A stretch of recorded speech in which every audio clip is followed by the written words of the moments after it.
अस्सलामुअलैकुम SBS ਤੁਹਾਡੀ ਬੜੀ ਮਿਹਰਬਾਨੀ। ਤੁਹਾਡਾ 30,000 ਮੈਨੂੰ ਮਿਲ ਗਿਆ ਅਤੇ ਤੁਸੀਂ ਇੰਨੇ ਸਾਲਾਂ ਤੋਂ ਮੇਰੀ ਮਦਦ ਕਰ ਰਹੇ ਹੋ। ਮੈਂ ਗੁਰਦਿਆਂ ਦਾ ਮਰੀਜ਼ ਹਾਂ, ਮੈਂ ਹਫ਼ਤੇ 3 ਵਾਰੀ ਗੁਰਦੇਵਾਜ ਕਰਾ ਰਿਹਾ ਅਤੇ ਤੁਹਾਡੇ ਦਿੱਤੇ ਪੈਸਿਆਂ ਨਾਲ ਹੀ ਕਰਵਾ ਰਿਹਾ। ਤੁਹਾਡੇ ਪੈਸੇ ਨਾ ਹੋਣ ਤਾਂ ਮੈਂ ਆਪਣਾ ਇਲਾਜ ਵੀ ਨਾ ਕਰਵਾ ਸਕਾਂ।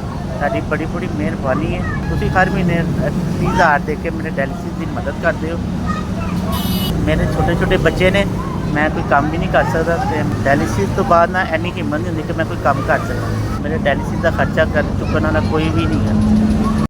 ਇਹ ਦਿੱਤੇ ਪੈਸੇ ਨਾਲ ਹਰ ਮਹੀਨੇ ਮੇਰੇ ਡਾਇਲਿਸਿਸ ਆਰਾਮ ਨਾਲ ਹੋ ਜਾਂਦੇ। ਅੱਲਾਹ ਪਾਕ ਤੁਹਾਨੂੰ ਤਰੱਕੀਆਂ ਦੇਵੇ, ਕਾਮਯਾਬੀਆਂ ਦੇਵੇ।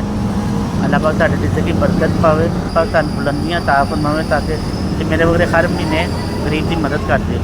ਤੁਹਾਡੀ ਮਿਹਰਬਾਨੀ, ਹਰ ਮਹੀਨੇ ਮੈਨੂੰ 30,000 ਦੇ ਕੇ ਤੁਸੀਂ ਮੇਰੀ ਮਦਦ ਕਰਦੇ ਹੋ। ਤੁਹਾਡੇ ਦਿੱਤੇ ਪੈਸਿਆਂ ਨਾਲ ਹੀ ਮੈਂ ਜ਼ਿੰਦਾ ਹਾਂ। ਮੇਰਾ ਨਾ ਐਸਾ ਕੋਈ ਸਿਲਸਿਲਾਕਾਰ ਨਹੀਂ ਹੈਗਾ ਜਿਹਦੇ ਨਾਲ ਮੈਂ ਡਾਇਲਿਸਿਸ ਕਰਾ ਸਕਾਂ। ਤੁਹਾਡੇ ਇਸ ਮਹੀਨੇ ਦਾ ਨਾ SBS 30,000 ਮੈਨੂੰ ਮਿਲ ਗਿਆ। ਬਹੁਤ ਬਹੁਤ ਸ਼ੁਕਰੀਆ, ਬੜੀ ਮਿਹਰਬਾਨੀ।